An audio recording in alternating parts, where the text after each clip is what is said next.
In this guide, we're going over how you can play two-player split screen here on Rocket League on any Xbox. Before we do get into this guide, make sure to like the video and subscribe to the channel with all notifications on. It really does help the channel and lets us know that you want more content like this. We'd greatly appreciate it, and if at any point throughout this guide you did have any questions, just ask them down in the comment section below and we could help you out further. I'm going to be doing my best to reply to every single comment down there. Begin by launching Rocket League and waiting till you reach the main menu.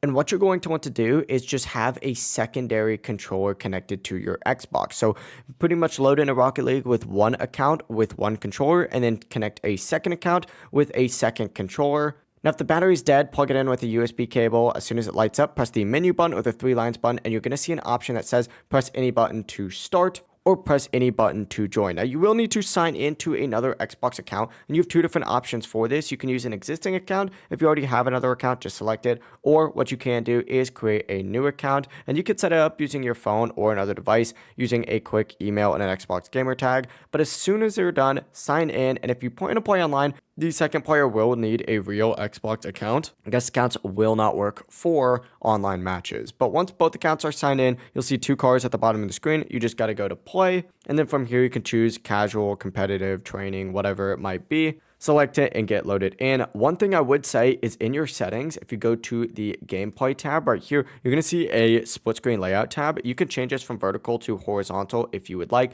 It's completely up to you. But it really is as simple as connecting a secondary Xbox controller and you are good to go. If you guys did have any questions, just ask them down in the comment section below and we can help you out further. I'm going to be doing my best to reply to every single comment down there. Before you do leave this guide, make sure to like the video and subscribe to the channel with all notifications on. It really does help the channel. It lets us know that you want more content like this. We'd greatly appreciate it. And if at any point throughout this guide you did have any questions, just ask them down in the comment section below and we can help you out further. Have a great rest of your day though. Peace.